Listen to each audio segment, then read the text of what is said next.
Nibler, member of the Sea Level Rise Steering Committee, and Stephen Newton, professor of geology of College of Marin. Welcome. Please introduce yourself. Hi, I'm Stephen Newton. I teach geology at College of Marin, and I do a number of different classes, oceanography, environmental geology, things that relate to sea level rise.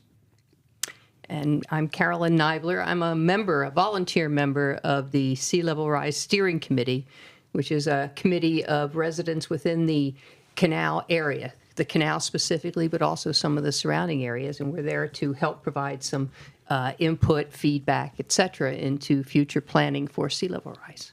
Awesome. Thank you so much. Well, today we'll be talking about sea level rise and how it impacts our community, especially in the area of the canal. I'm really interested to learn more about the work that, both of you do. They're in different areas, but working in the same, department in a way, which is awesome. So, but before we begin with all of the questions, we do have an icebreaker question. And my icebreaker question for you guys, it's what's your favorite place that you've been to? So if it could be anywhere in the U.S. or outside, a place that you visited that has stuck with you. And do you want to start, Kim?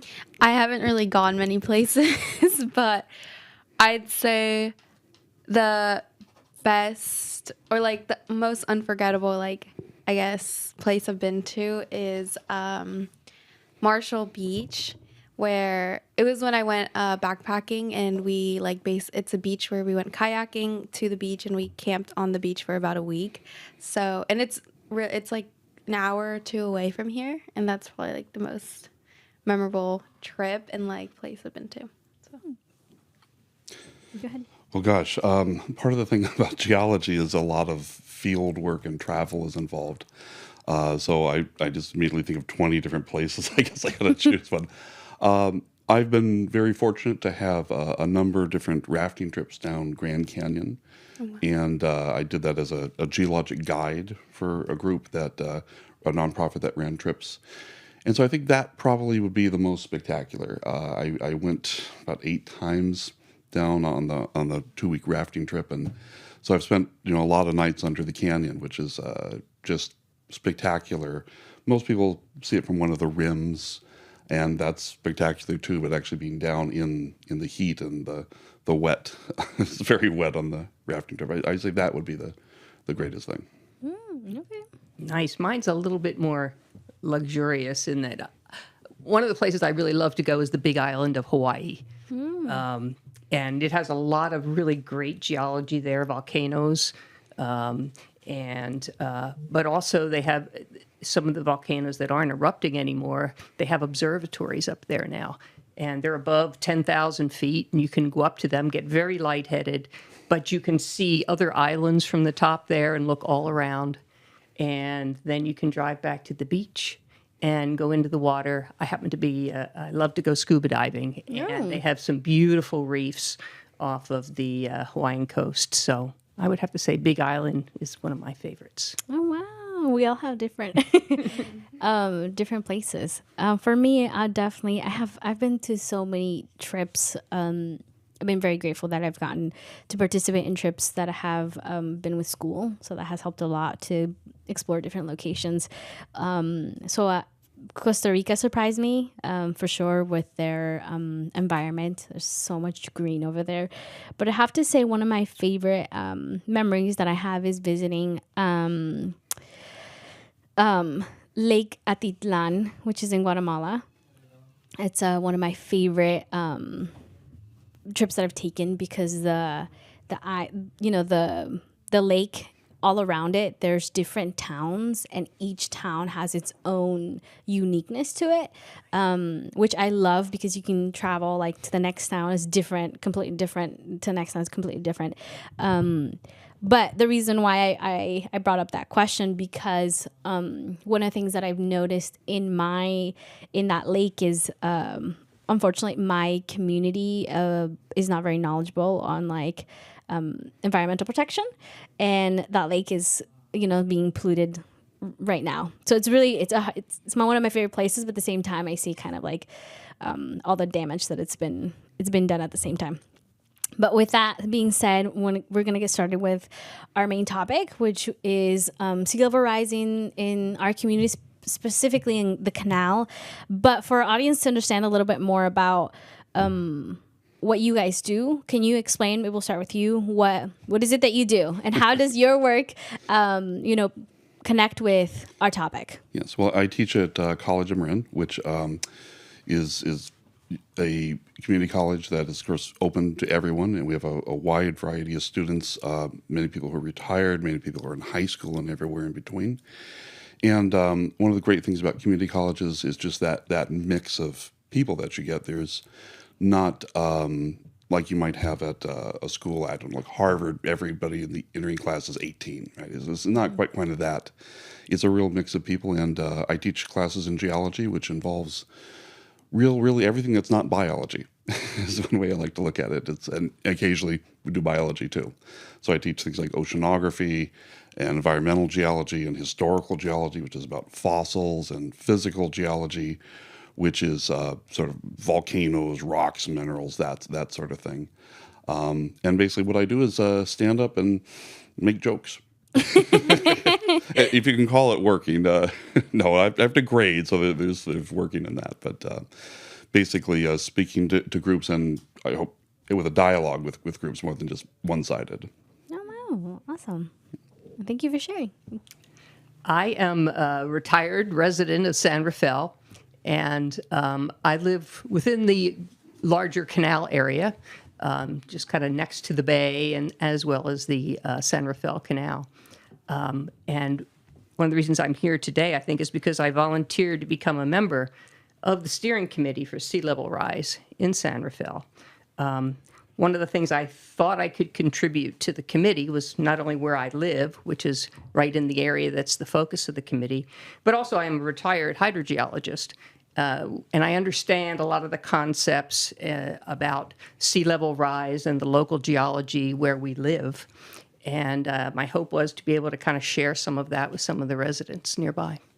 Oh, awesome. Thank you, guys. And I just wanted to, if either of you could just mention really quickly, what is sea level rise and how is it personally affecting us and our families, just to those who aren't really knowledgeable on this topic? Well, just, kind of in general, sea level rise is a rise in the level of the sea, and that's due to a lot of factors. One big one is climate change and global warming. And as that water warms, the water starts to get a little bit warmer too, and it can expand on its own, become bigger, so to speak, is when it's frozen. And also that heat that the climate change produces, it starts to melt ice sheets and glaciers, that sort of thing, which adds more fresh water into the oceans, which causes it to rise. But beyond that basic part of sea level, I mean, it's a very complex relationship between the sea level and the land masses. Sometimes it's a relative sea level. Sometimes it's higher, lower. It sort of depends. But how are we going to live with that when we have a level land that we live on and the sea keeps rising? I mean, that's the objective of studying this, to figure out how can we live there, what do we need to do to prepare for it, and can we prepare for it? Okay, thank you. Would you like to add anything to it? Sure. It was very good, Carolyn, to mention the temperature thing. That is one of the major factors that we're very worried about. About 90% of the heating from climate change is going into the oceans rather than on land or the atmosphere. We're not always aware of that because we're not a fish. Mm-hmm. But the oceans are getting a lot warmer. And it's basic physics. You take any object of a certain temperature, you heat it up, it gets bigger. Mm-hmm. And you cool it, conversely, it gets smaller. And so in the Pacific, we have been, for about 2-3 decades, having a kind of a cool cycle of something called the Pacific Decadal Oscillation. That's just a fancy term to mean this alternating between a cool Pacific and a warm Pacific. We've been in a cool phase, and so that has kind of masked what's really happening in terms of sea level rise along the California coast. Much of the indications that we're moving out of that now into a warmer phase, which means that not only are we going to have sea level rise from melting ice, but this warming is going to just suddenly people are going to be looking at the sea in a matter of decades saying, wow, what's happening? I've never seen anything like this before. Plus, Antarctica, Greenland, the two main land masses of ice on land. I should specify that if ice is floating, like in an iceberg, it's already caused sea level rise. Floating ice doesn't affect sea level, but ice on land that melts, that's like a fire hose that's going into the oceans. And we have two gigantic fire hoses, I mean, to the scope of billions of tons of ice melted each year. And if you could see it, it would be truly terrifying to see these pipes of water just gushing into the oceans. It's not going to be immediate, but it is going to cause huge problems in the coming decades.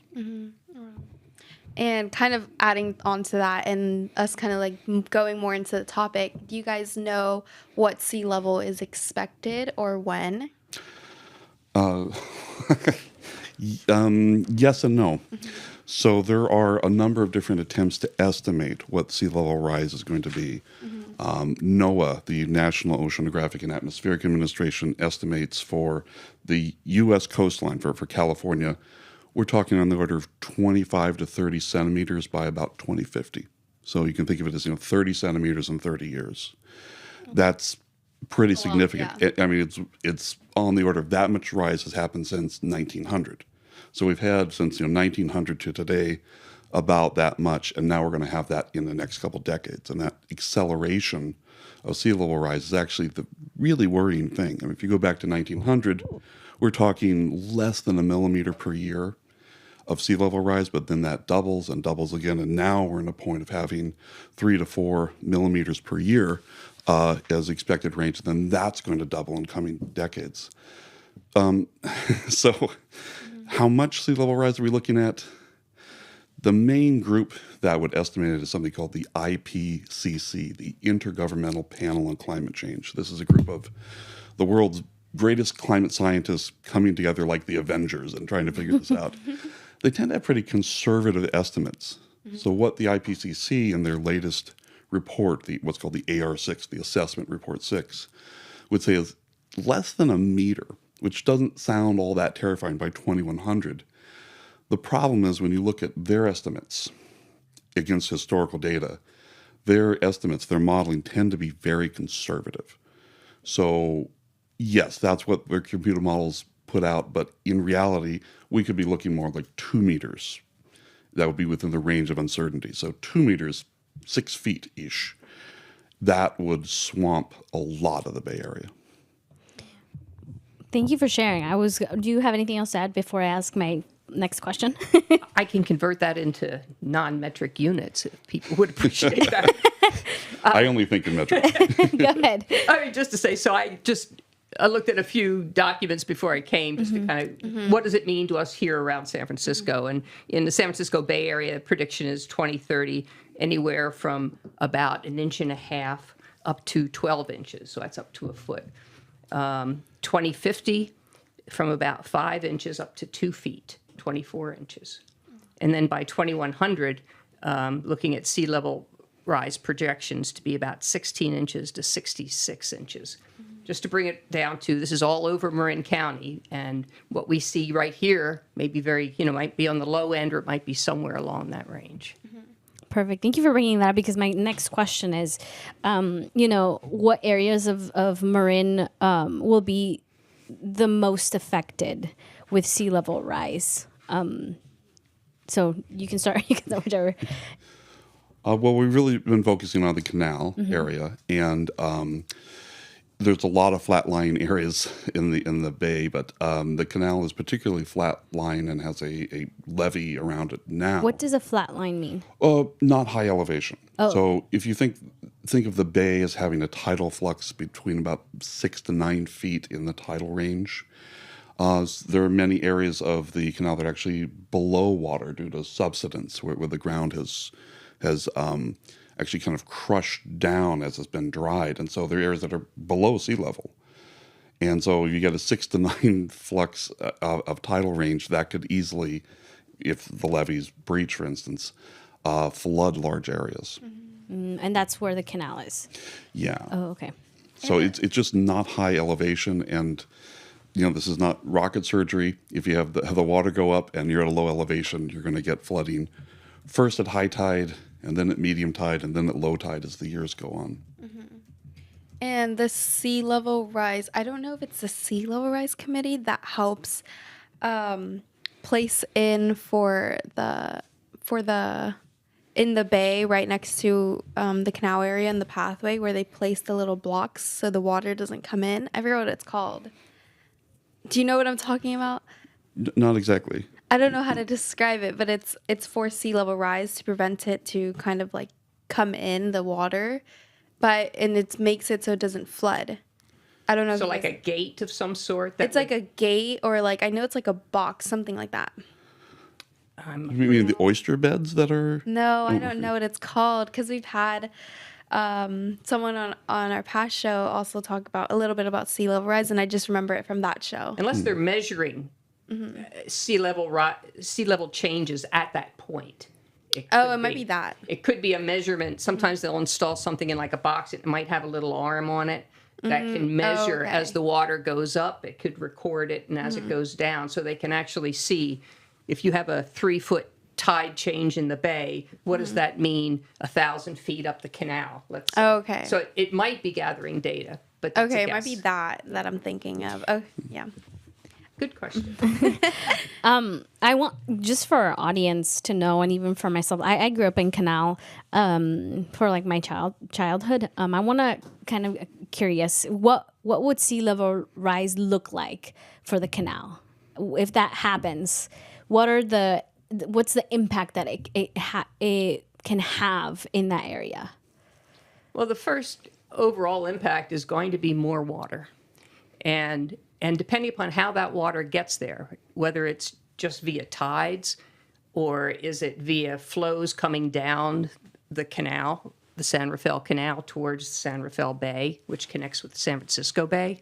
Depends how it gets there, but it's going to be a lot of water. But that also is going to affect everything that's under the ground, foundations of buildings. I know in my neighborhood, there's a lot of wiring, electricity, and utilities that are underground. It would affect that type of thing. It'll certainly affect roads. So it could affect a whole lot of things depending upon how it gets there. And that's what a lot of these studies are about, is trying to figure out under various conditions between sea level rise itself plus storm surges that can come in and make things even worse if we have another El Nino year and have some big storms. That can make a difference too. So go ahead, Professor. You raise a good point. The infrastructure is not really meant to be in salt water. And so you have various metal that is submerged in salt water that becomes highly corrosive. And, you think of sewage systems, which are meant to drain by gravity. Well, if those fill with water, then, you're flushing your toilet and it's not going anywhere. That sort of infrastructure problem is just going to be very bad with higher sea level. When would you guys know when this is expected at some point? Like, I know this is far out, but when do you guys believe this is expected? It depends upon where you are. And Closer to the bay, like where the houses are mainly, they would be affected obviously first, but like in how long? so that first range I gave you, for example, and that was for the San Francisco Bay Area. Let's just say that's San Rafael. 2030, that's 6 years from now. Oh, wow. The water level for the sea level could be as much as a foot and a half. 1.5 inches to a foot higher than it is now. And so you add that with tides, that means you could have very periods of having flooding regularly, which could be exacerbated by a storm. But these predictions, this is what all these studies are going about now in Marin County as a whole, but also in the individual cities. Every city's kind of looking at where are we? Do we have a lot of creeks? Where are we relative to the bay? What are our structures like? What are our utilities like? And trying to sort out what's important, what will be affected by sea level rise on a community basis, and then working together with the cities and the county together to kind of sort through what are our options that could be effective. How do we change things so that we can live here and with a change in sea level? Yeah, I mean, one way you can really see it quite dramatically now at high tide is on 2nd Street. You're driving down that, and if you look underneath 101, and the right tide conditions, you can see the water almost level with the road now. I mean, you have to look. It's in shadow. It's not obvious, but imagine that spilling out onto the street. And what you're going to have to do is close the road at high tide. So I think that's one of the first ways we're going to start feeling it in a decade or two, is that there will be road blockages based on tide. And then that'll just get worse and worse every year. Already in a little south of here, in the Manzanita parking lot in Mill Valley, that's an area that regularly has blocked off with cones because a high tide is coming in, and say, we can't park here. Cars that don't follow that get submerged into the bay. I mean, that's right now.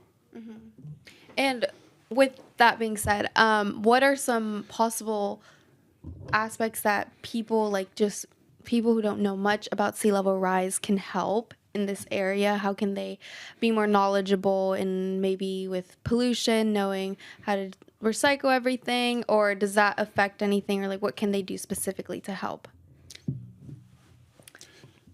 Well, I think recycling is not going to affect that at all. And I think I'm afraid to say a lot of the rise, particularly the heat that I mentioned, all this heat that's already come into the ocean's waters, it's baked in, it's happening. And what we need to think of is maybe making it better for our grandchildren by doing steps. But there's a certain amount of damage that's just coming already. And I don't think there's a lot we can do about like the temperature of the ocean already being so elevated. Do you I want was just going to say it's a societal problem that we have to deal with together. I don't think there's personal habits will necessarily have a large effect on what the future consequences will be. So I think that's why the steering committee, this is why you hear so much in the news and on TV about climate change and sea level rise, is because it's going to affect all of us. And we're going to have to be strategizing now on how do we implement any changes that we think really need to happen. But we also have to identify what those changes are first before we can start figuring out how to implement them. So we got some work to do in the future. That kind of brings up to my question. What steps are possible to take to protect these areas, like the canal? So from my understanding is like we can't think of like how to prevent anymore. No, this is gonna happen, and we now need to have a plan on how to react when that happens. So what are steps that are happening now? Well, some of the things that get talked about at the steering committee meetings, for example, are, first of all, let's catalog. What can we do? Good question. You can do nothing and just watch it and I guess respond when it adversely affects you as a society. Another thing we can do is we can try to block the water. That could be a wall. That could be something like that, something just to block the water from coming in. Another thing we could do is we could raise buildings up, put them up on platforms, raise the elevation of instead of having it sit right at street level, bring it up.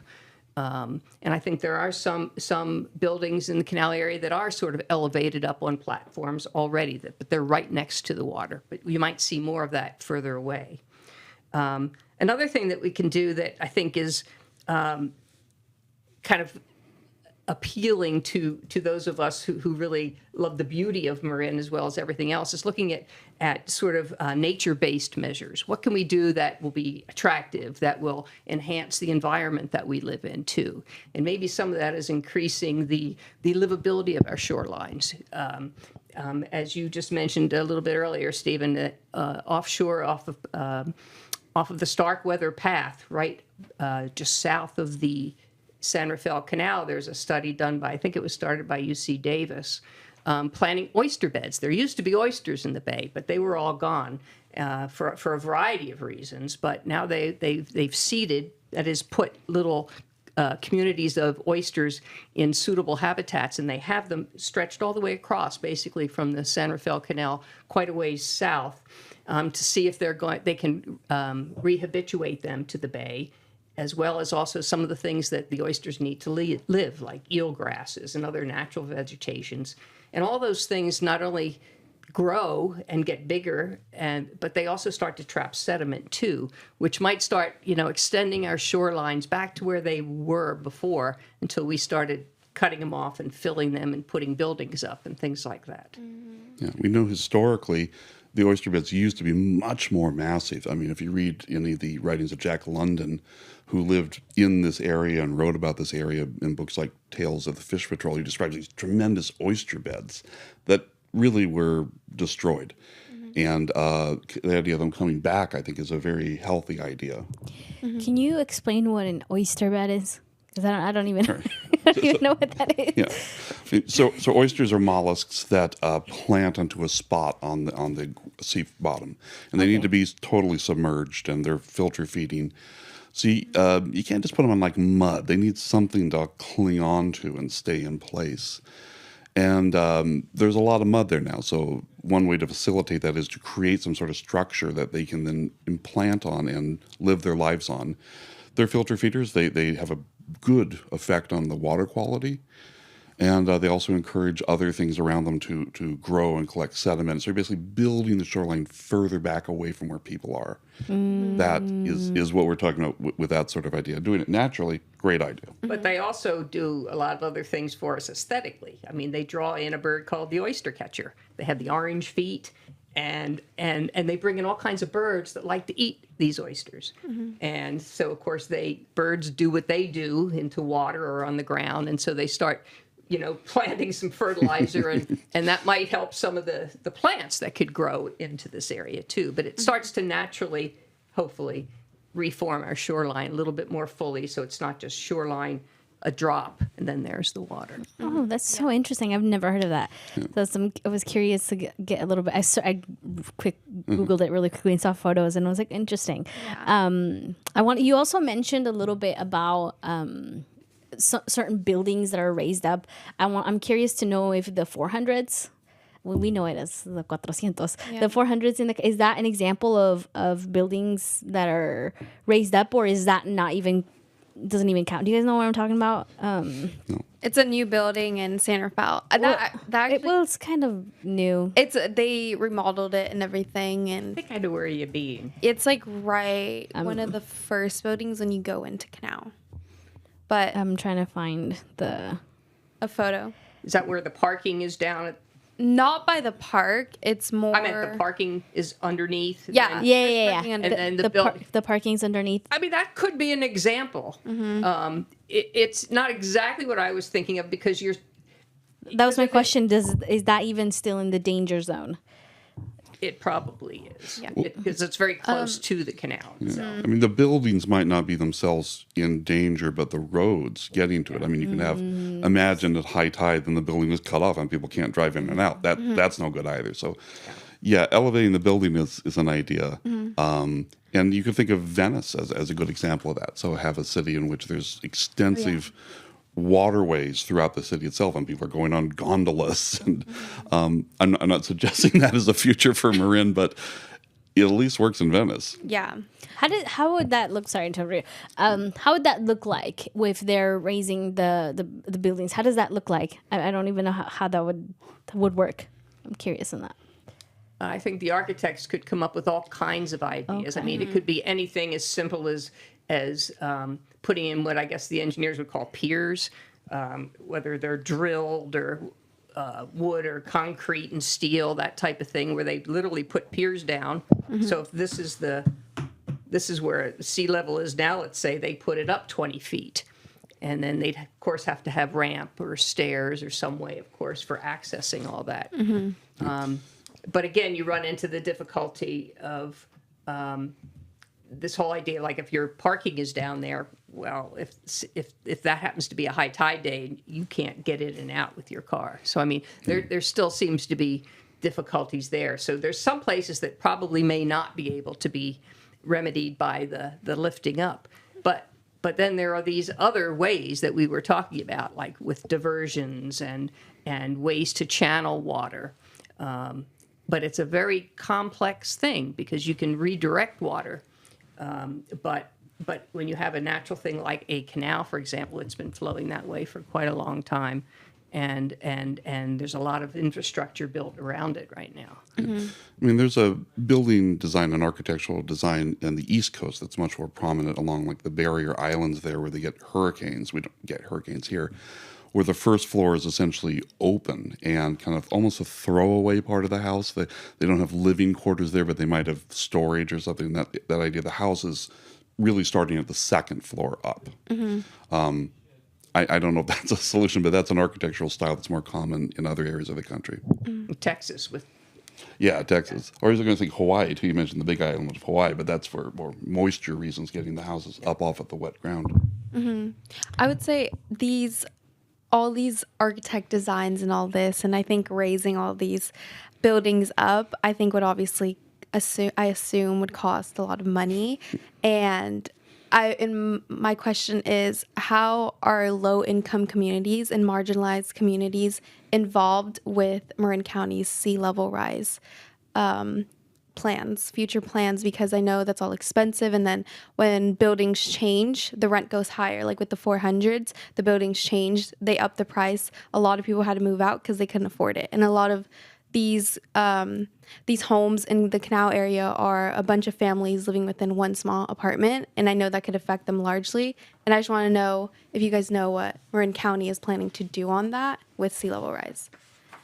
Well, I'd like to kind of tie that into the steering committee for sea level rise.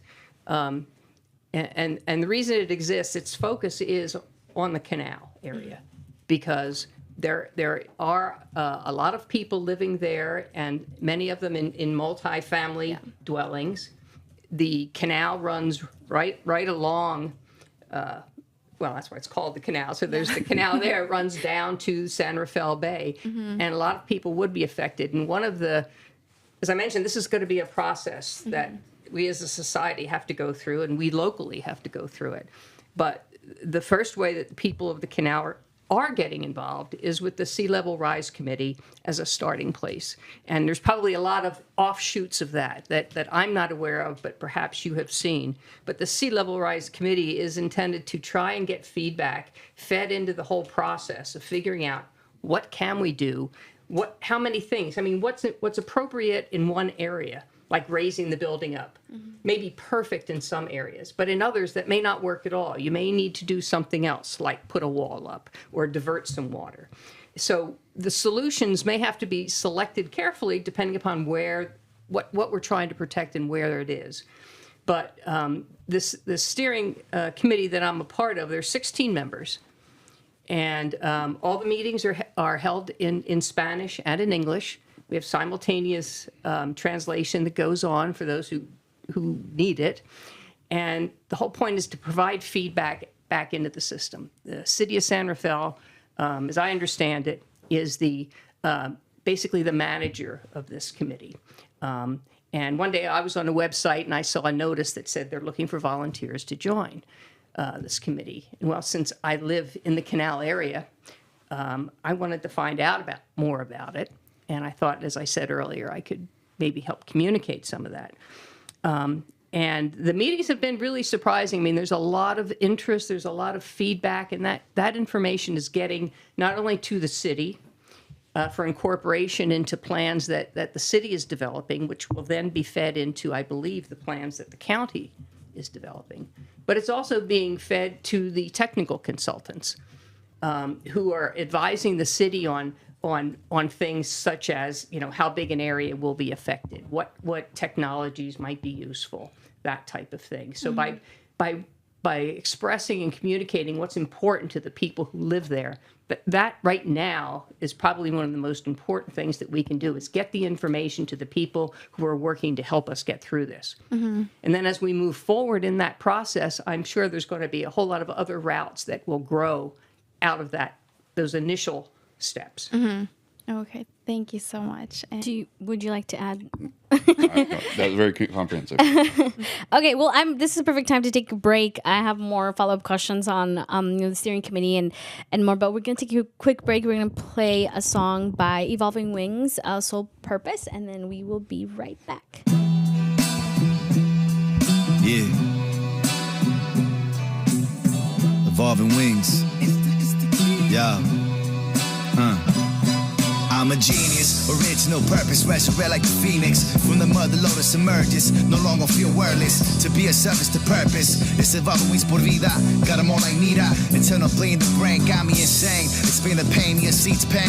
My soul wounded, some wounds can't be computed. God's great shadows meet the darkest alley. Demons came for me, but archangels parried. Swiss swing, shut the soul is rapidly. Call it horror meets fantasy. Lower energies move like cavities. Sucker MCs, no substance. Ignore the earth's cry. Sucker MCs, no substance. Don't realize we never die. Misguided by subsidized lies. I'm guided by my ancestors' war cries. Borga floor spitting truth for courage in your spine. Evolving wings is manifesting your divine. Don't give up, fly. Compassionate can't pay my soul purpose. Wings up, wings up, wings up, wings up. Compassionate can't pay my soul purpose. Wings up, wings up, wings up, wings up. Compassionate can't pay my soul purpose. Wings up, wings up, wings up, wings up. Compassionate can't pay my soul purpose. Wings up, wings up. Fui bendecido por los grandes que fincan cuatro paredes, no pudieron descifrar esta trivia. Welcome back. Thank you to Soul Purpose. We were just sharing that the songwriter and singer is actually a professor at College Burn as well, which is really awesome to have another professor here. We're gonna we have short PSA and it's open mic night tonight. Doors open at 6 p.m. And goes till 8 p.m. unless there's more performances. If not, we may end earlier. But come on down. Show up if you're a singer, a poet, a dancer, a performer. Take this time. Javier hosts this. And yeah, just come down for a Friday and chill afternoon. We'll be putting the links in the description as well as the links for the Sea Level Rise collaborative, which is the City Center file. But yeah, I'm going to hand it off to Kim now. So we just talked about how this impacts local communities, and I kind of want to switch it over to geology and just ask about how are the ecosystems like the wetlands and marshes affected by this sea level rise? Well, this is an area that we describe as an estuary. So we have ocean water coming in, mixing with fresh water. You have that mixture. It depends on the tides. You have an incoming tide and an outgoing tide. You're going to get animals that have evolved into to live in a mixture, kind of fresh water and salt water, which is an interesting way to live, since usually those are pretty split. Yeah. What sea level is going to do, though, is going to push in the salt water. So it's basically going to displace a lot of fish, birds, but potentially who are eating those, and really sort of change the ecosystem as the salt comes further and further encroaching into the bay. So I think that might be the most noticeable thing we could say immediately as that mix starts to change. Now, one complication in that is, with climate change, you might get larger storms that are happening. And if those storms are happening higher in California in the Sierra, that all drains down through the Sacramento River right into the estuary and mix. So it's a pretty complicated swirl of water that's coming down, fresh water, and salt water that's trying to come in. That is definitely not going to stay as it is right now. Oh, wow. Thank you. Do you want to add anything? No, I think that was well spoken. Yes, the freshwater source is the snow and the rains in the mountains, and then the saltwater source is the ocean, and where they mix is going to be changeable, right? And then, do any sea creatures in the ocean also like die off because of this potentially? Well, I think it might be more the freshwater or those who are used to more of a brackish in between water that would be challenged. They'd really have to relocate further up into Suisun Bay as that mixture would become saltier. Now, that's not something that's unique. I mean, sea level used to be, back in the time when people first started coming onto this continent, it was 300 feet lower. You could walk out to the Farallon Islands. So sea level's been coming up for a long time. And the bay is a very new feature. So organisms will adapt to that, but it will be different than it is today. And that somewhat complicates the plans to use organisms to to mitigate naturally and provide some sort of barrier, like we were talking about the oyster beds and the related life. Well, if that becomes a different mixture, that might sort of change what can live there. I found that so cool about the oysters. It's just, finding ways to, take care of our home, but also providing home for others. I'm a big believer of the earth is, we're not the only ones living here, which ideally sometimes it's what I hear people have. Like, we have to do what we want and what we need to get what we want, right? But at the same time, maybe because I come from a small town in Guatemala, like, I understand that we have to co-live and understand that part, which is really tricky sometimes. With that being said, I know you have some questions that you sent in for us, which I think are really important. And I'm tying with the Sea Level Rise Committee.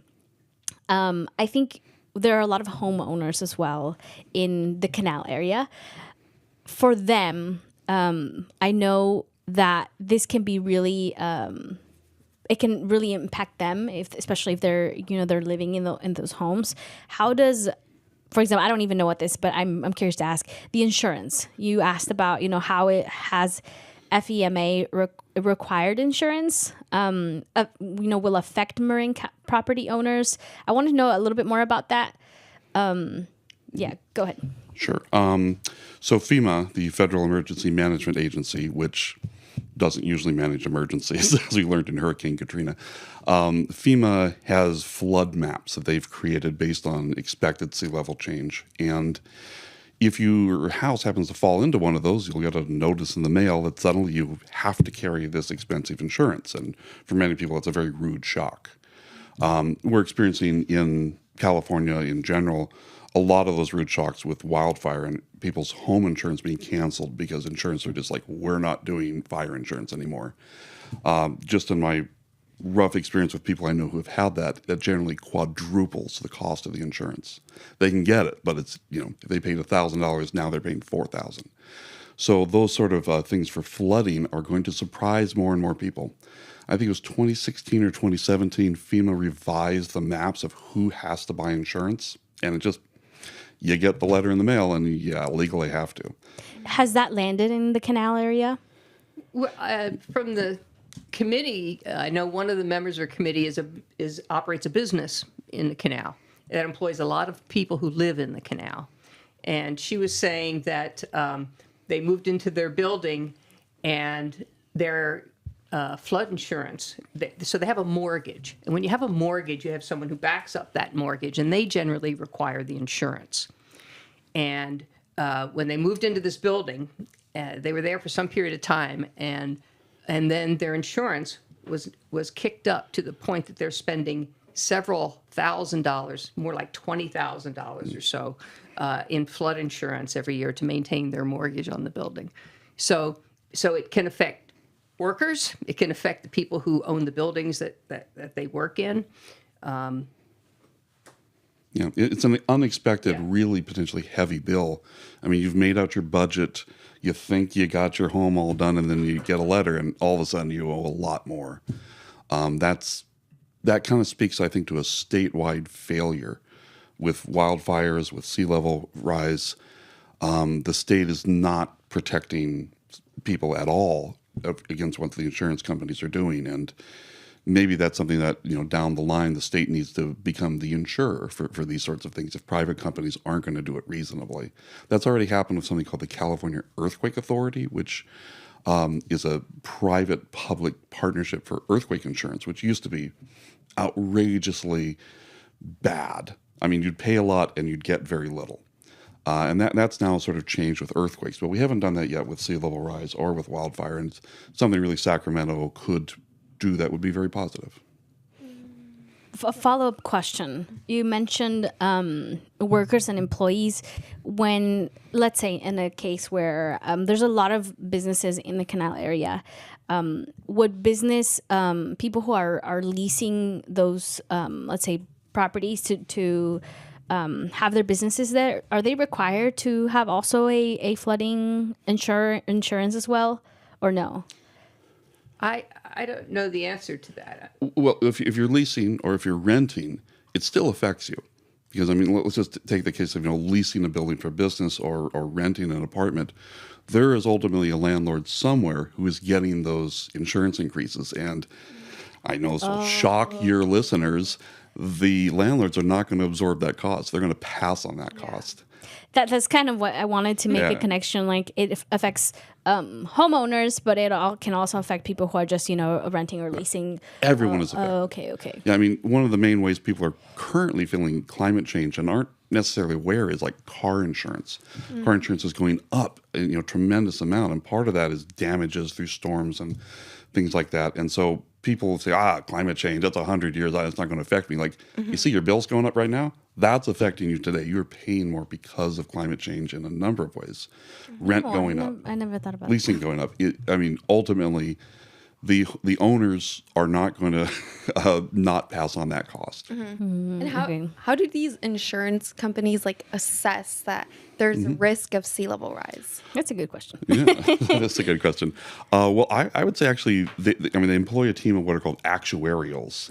So if you're really good at numbers and math, work for an insurance company to determine the risk and therefore the rate. I mean, the famous insurance company in London, Lloyd's of London, would always have this model that there's no such thing as a bad risk. There's just a bad rate. So in other words, we'll insure your really risky thing, but we'll charge you a huge amount.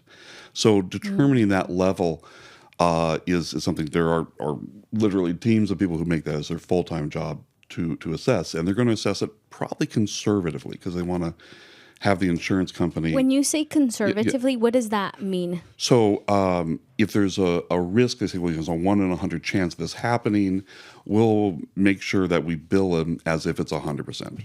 It's going to happen. Oh. If there's that much significant risk, we're just going to raise the rates. And, if you're required by law, like with this FEMA thing, by law, you have to get this insurance, just like by law, you have to get car insurance. The consumer has no protection. It's just we're at the mercy of whatever number they put on the bill. Is there any way for the community to give feedback or how does that work? Or is that why it's conservative?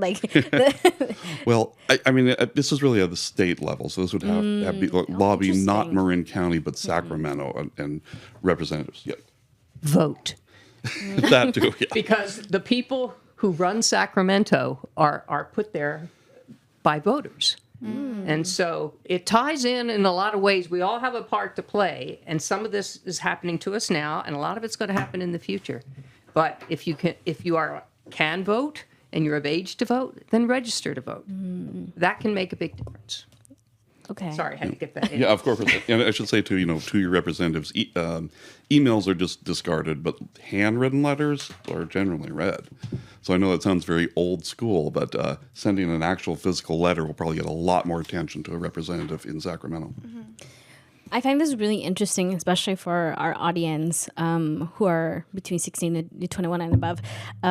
Just learning about these things, like for me, I think it's kind of like on surface level, but now I'm kind of understanding a little bit bits and pieces here, which is important. And I mentioned earlier I wanted to tie, my question back to the steering committee because I think this is an opportunity for those who live in the canal to be part of the events that are held with the Sea Level Rise Collaborative, which is partnered with, Canal Alliance, the Multicultural Center Marin, the County of Marin, Berkeley.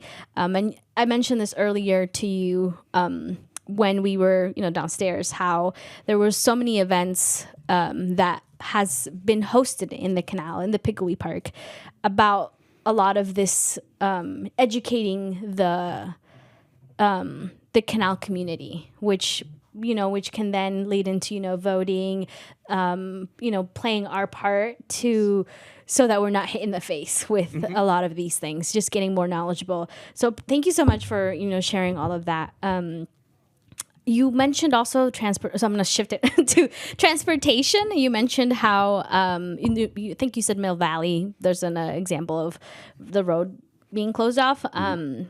And given how many roads and how the Highway 101 and Highway 37 are low enough to be affected by minor sea level rise, what will future driving look like in Marin? Will it have to stagger a community based on tides? Sorry, I'm reading that. Yeah, I mean, I could foresee that in the future, that you have to consider now time of day and direction, but you'll have to also consider, is it a high tide right now? Or is it a king tide, these exceptionally high tides? That could be in the future of the way people calculate where they're going to go in wind. I mean, already traffic is just paralyzing to get around the Bay Area. I mean, it's so hard to get from one place to another at certain times of day. This is even another factor on top of that. I mean, Highway 37... on that stretch where it goes down to just 2 lanes, you can at high tide look out and the water level is it's even with the road. I mean, just 1 foot of sea level rise is going to swamp that. Highway 37 is the one going to Vallejo. Yes, exactly. Oh, okay. So a great number of people live in Vallejo or Fairfield and commute to Marin to work.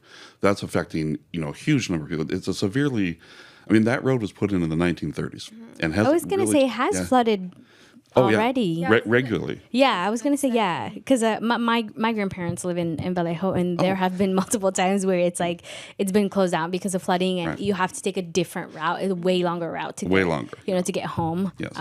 Okay. There is talk of rebuilding Highway 37, but the Sacramento government seems to be of this idea that we're not going to build anything anymore. And so they say, fine, if you guys want to build a new highway, you have to fund it all yourself. There's no sense. I mean, there used to be a time period where we would build new freeways and build new bridges, and that's done. I'd like to add, though, that, certainly construction is always a way to, at least in the short term, fix the problem. You can raise it up so many feet, viaducts or whatever, raise it up. But what we're just seeing, for example, between, Alameda and Oakland, is they now have electric ferries for people who want to commute physically from Alameda to Oakland, say for work or whatever. If our bay gets bigger, we may see more innovative things like more ferries and other sorts of forms of transportation besides just the all-American car, driving everywhere that we go. So, so the future is open to us to choose what it's going to be. And I think that's, again, part of what the steering committee is about, trying to get feedback into the whole process. And trying to select sort of what measures will work where and why. And for how long a period of time might it have a lifetime. And we may have to change again in the future. But I think that's humans' job if we're going to live here.